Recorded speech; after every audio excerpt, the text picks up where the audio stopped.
Dear parents, మీ పిల్లలకు దగ్గు మందిస్తున్నారా? అయితే భద్రం, బీ కేర్ఫుల్. ఏ దగ్గు మందులో ఏముందో ఎవరికీ తెలియదు.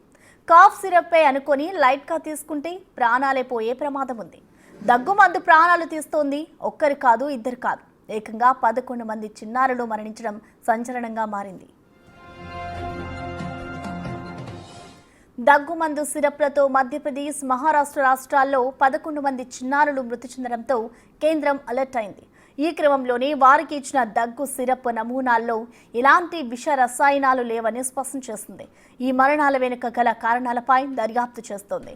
2 ఏళ్లలోపు పిల్లలకు దగ్గు మందు వాడకూడదని హెచ్చరికలు జారీ చేసింది. అంతేకాకుండా 5 ఏళ్లలోపు చిన్నారులకు దగ్గు సిరప్లు సిఫార్సు చేయకూడదని అన్ని రాష్ట్రాలకు కేంద్రం ఆదేశాలు జారీ చేసింది.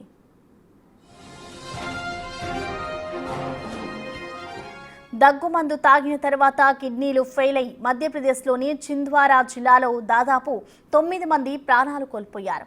అలాగే రాజస్థాన్లోని సికార్లో దగ్గుమందు తాగడంతో కిడ్నీలు ఫెయిల్ అయి మరణాలు సంభవించినట్లు అధికారులు గుర్తించారు. చనిపోయిన 9 మంది చిన్నారుల్లో 5గురు కోల్డ్ డ్రేప్, 1 నెక్స్ట్రో సిరప్ తాగినట్లు తేల్చారు. దీంతో మధ్యప్రదేశ్, రాజస్థాన్లో దగ్గుమందు సిరప్ విక్రయం, పంపిణీని నిషేధించారు. సిరప్లో డయోథిలిన్ గ్లైకాల్ వంటి విష పదార్థాలు కలవడం వల్లే సిరప్లు కలుషితమై ఉంటాయని ప్రాథమిక రిపోర్టులు సూచిస్తున్నాయి. దగ్గు సిరప్లకు వ్యతిరేకంగా దేశవ్యాప్తంగా ఆందోళనలు తీవ్రత అవుతుండటంతో సిరప్ల విక్రయం, పంపిణీని కేంద్ర ఆరోగ్య శాఖ నిషేధించింది.